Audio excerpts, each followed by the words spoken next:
guys, welcome to Better Bachelor. This is Joker with a face for radio and a voice for print. Tonight we're going to read a couple of stories about infidelity, and it's going to be after short terms, only a little bit of dating, or in marriage in one case. And what seems to happen happens too often today. And, you know, I've talked a little bit in my other videos about how everybody wants instant gratification. And so relationships don't last nearly as long as they used to.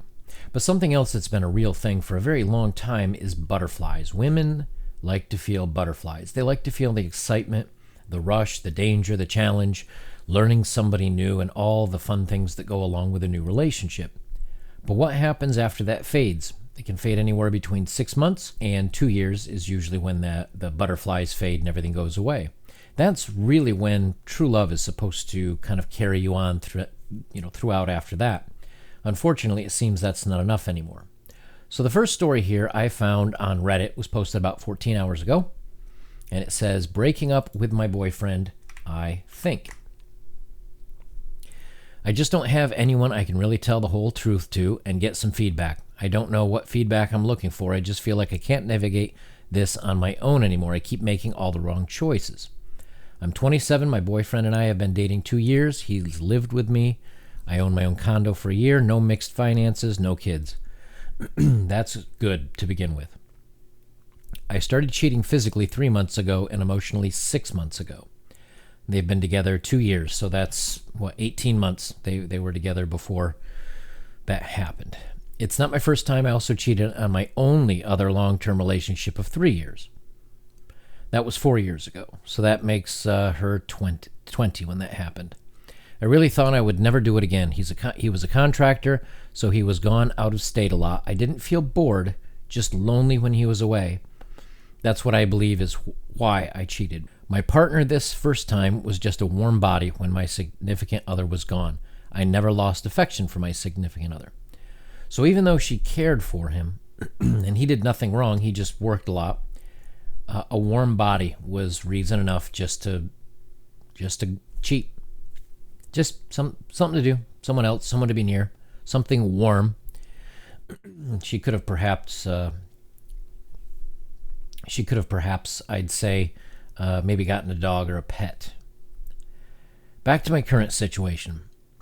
Honestly, I just thought I was bored. Things are just so comfortable. We never fight. We get up, go to work, come home, have the same conversations, watch the same shows, fool around the same, wash and repeat. And see, that's normal life. I mean, if you guys think, whether you're dating or single, whatnot, but when you come home, what do? Same pattern you usually do. You come in, you do this, then I do this, then I do whatever. That's life. Life is a lot of pattern. It can't be exciting and new and interesting and, can you believe the day we had yesterday on Tuesday? That's not life. That's not realistic. And so to expect that out of a relationship, you're never going to be happy when that's the way you think. To continue on, I started to lose my sex drive for him, but I was also bored emotionally, not just physically. I felt like we didn't talk anymore, and if we did, it was always about the same 3 topics. I found myself wishing I was single so I could flirt and have some excitement. I thought maybe opening the relationship could help. Maybe he was as bored too, and no one was saying anything. If your girl ever brings up, hey, let's open up the relationship, end it right there. Because really what that means is, I'm not attracted to you anymore, but I like your friendship, and I like the stability and perhaps the finances you provide, but I need to go get my excitement and tingles elsewhere. If that's ever brought up, it is over. Do not pass go, do not collect $200, it's over. But he wasn't bored. He was completely satisfied and happy with his existence. He was deeply hurt by my suggestion to open up the relationship. He wouldn't even really discuss it. It was a hard no. The thought of me with another man makes him sick to his stomach. He should have pulled the trigger and ended it. But you can see where this goes, because I tried to involve him in it. I tried to get him to open up, but he said no, and I didn't want to leave him, but I wanted more, right? But I pressed on. I said, even if it's not opening the relationship, I need something different, something more excited. I'm so bored. How do we work through this? Help me, please.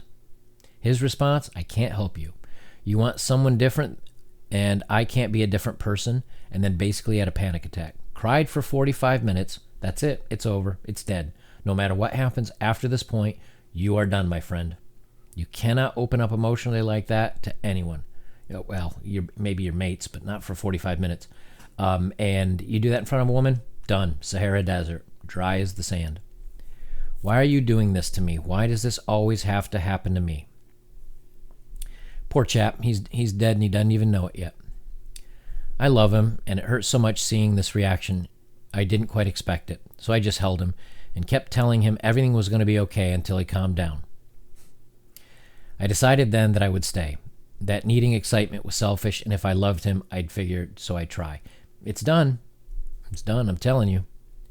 I started encouraging him to go out and do things on his own so that he'd have something, anything, new to talk about, and I joined some social groups too, and it was fun and I loved it, but it didn't put the excitement back in our relationship that I was craving. He stopped going out, I didn't. He started texting me on nights I would go out. How's it going?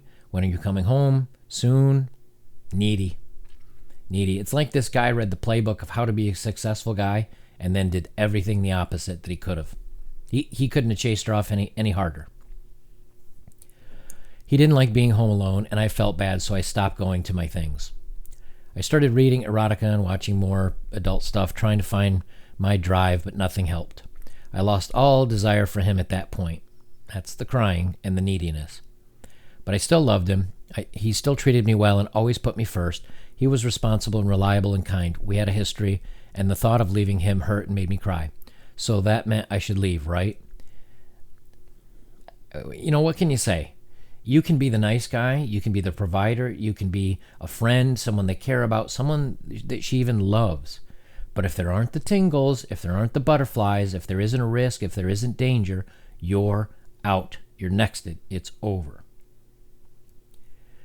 But at the same time, I saw him as this pathetic, clingy man, like I said, who was stopping me from doing all the things I wanted, not forcefully, but out of guilt. The bedroom became awful. I had no enthusiasm at all, and it didn't even seem to notice I wasn't into it anymore. So now that I'm writing this, I see how truly awful and terrible of a decision I made. I knew it was bad then, but I'm truly ashamed of it now. I decided I could just go out and scratch that itch once in a while and have my familiar, safe, committed, loving relationship waiting at home. This was just a phase, I told myself, and in a few years I'd grow out of this nonsense, needing excitement, and boyfriend and I would live happily ever after. It's like an addiction, man. It's just you got to get the tingles, And the thing is, guys, if you're ever, some of us have been in this position. I know I've been in this. Now I didn't cry and go through all that, and I wasn't super needy, but I know when things were starting to fall apart, and I knew it was falling apart, and I could feel it falling apart. I know I started putting in more effort and trying to make it work. And that becomes try hard and desperate, and it never goes well. It would be the best, I think the best option you have, other than breaking up and not dating, but if you're in a relationship and you're falling apart like this, be the first one to call it quits. Be the first one to leave. At least that way, you can keep some sort of dignity out of the situation, and you never know. Maybe at some point you could at least maybe have a hookup or date, go on a couple dates again. I would not advise that. I think that would be crazy and ridiculous and stupid. But at least you could leave with your head held up high. But when you turn into jello like this guy did, not only are you going to lose the girl, but you lose all self-respect, and that's not worth anything. In the first month or so, things were amazing. My lover was so perfect. He was funny, exciting, new. He got my juices flowing, and it seemed to help me at home. Tingles and butterflies. It was almost like my relationship with my significant other had started anew. And I desired him in the bedroom again, and I could enjoy fooling around again. Emotionally, things stayed the same, so I relied heavily on my new lover in that area. Unlike the first time I cheated, this lover wasn't just a warm body. We connected physically and emotionally. I fell in love. And the closer I grew to the lover, the further I felt from my boyfriend. And now I'm at the point where I think it's obviously time to leave my boyfriend. I know it's obvious I'm a bad person and make bad choices. Yeah, you should have broken up with him when you weren't feeling it anymore. But you wanted to keep him as a provider and a backup while you went out looking for the next branch to swing to. Regardless, the comfort and he's nice and he treats me well, I found a good life companion. Reasons no longer seem like a good enough reason to stay. Not compared to my lover who treats me well and is nice, but gives me goosebumps and tingles with just text messages. I plan to break up with him today. Yet a small part of me says to stay and work on us, especially because I'm a terrible person. Nah, it doesn't matter at that point. I mean, at that point, it's over. But again, you can see how if you don't provide the excitement, if you don't provide the tingles, then you're going to lose. But here's the worst part of that. You can't provide that for a lifetime. You just can't. Because again, and I've mentioned this in some of my other videos, but if you go out and buy a new car, or you're a young person and start to drive for the first time, and you get that, oh my gosh, I get to drive my car, and you're so excited every time you can drive. Well, after a while, it's just a way to get to work. And even if you buy a new car and you're excited for that new car, after a while, that new car is just your car. You can never keep ramping it up to always keep the excitement. You can't have a long-term and exciting relationship.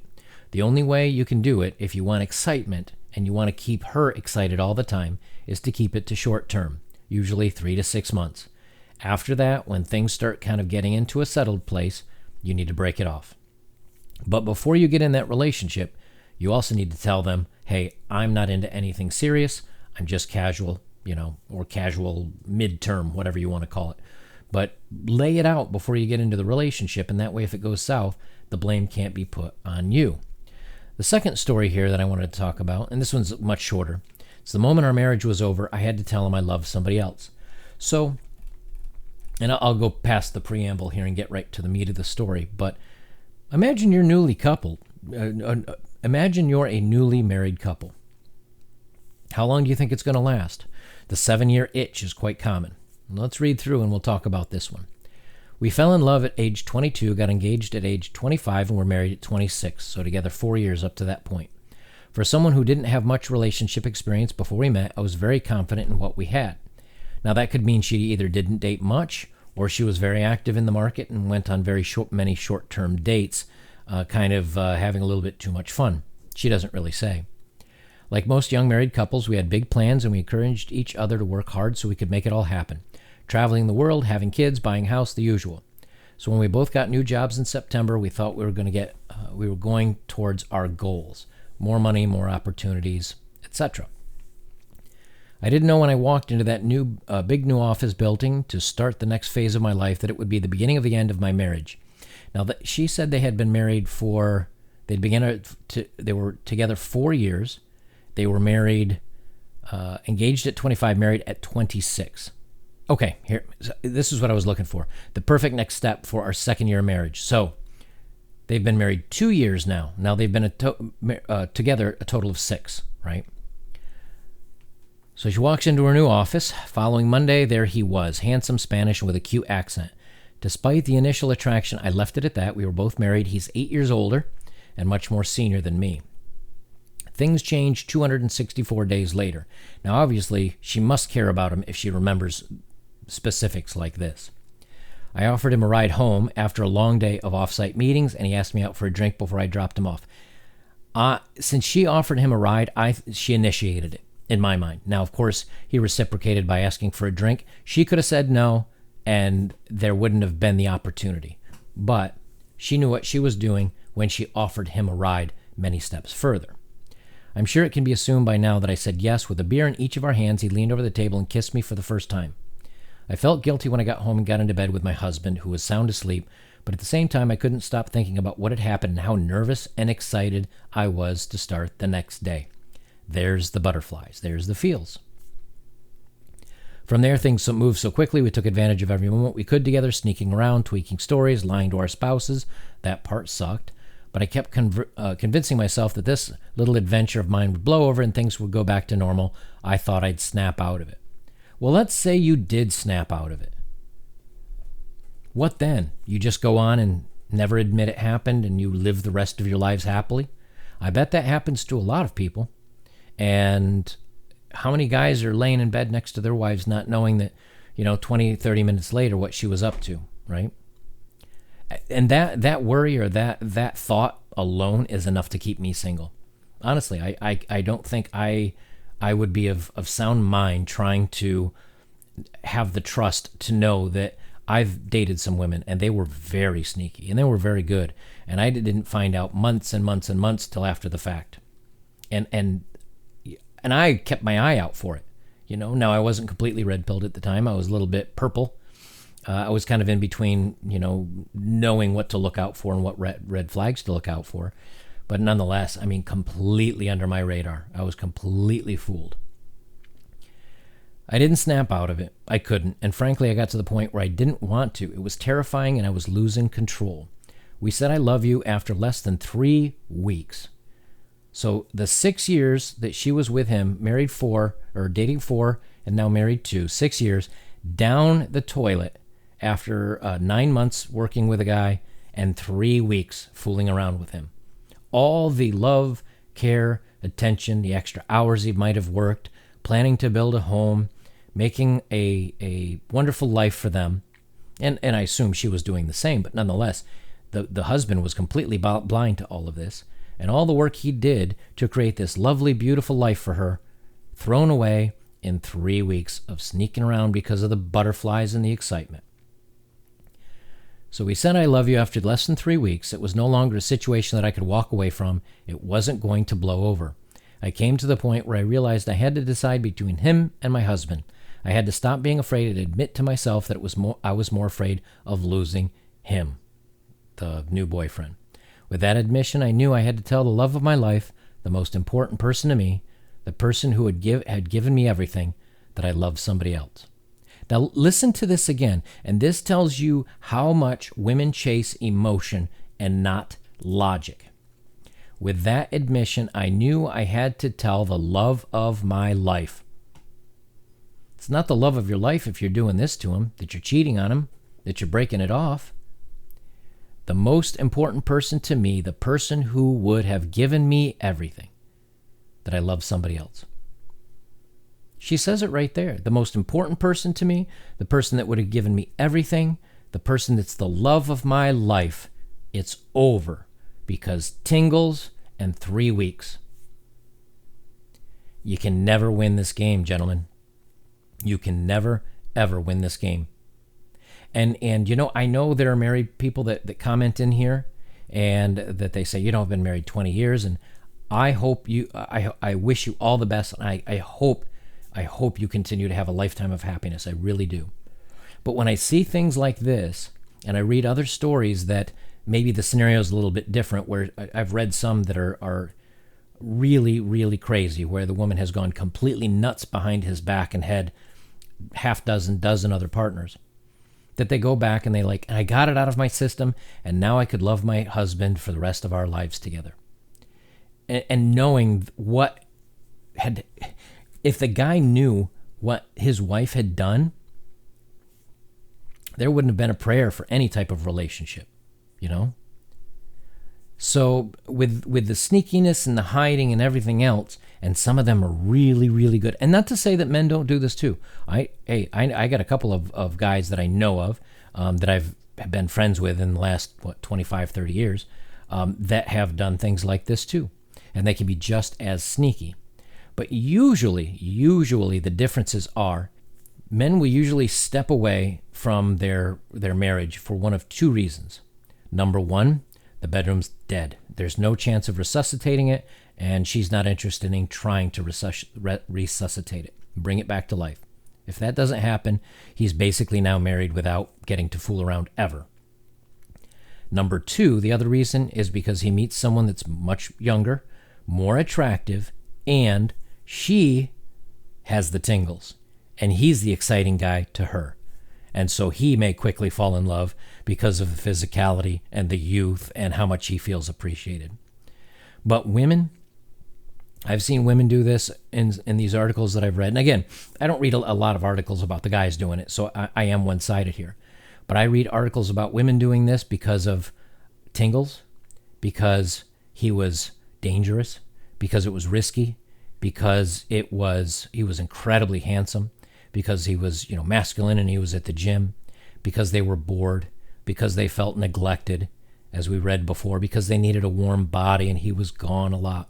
I just see so many reasons that it seems that women do it, where I know as a guy, I can only think of two, and I've most of the time I only hear from other men that it's two. I've never really heard a guy say, oh yeah, I ended up breaking off my marriage. Why? Well, I was with this other woman, and well, she was a warm body. Or, I was bored. I never hear that. As always, please comment, like, and subscribe. I really appreciate the support that you guys give me. I always like to hear from you and what you have to say, and that way we can keep the dialogue going a little bit more, and you can let me know what you think about this topic. Guys, this is Better Bachelor. I'm Joker, and never forget, the wise warrior avoids the battle.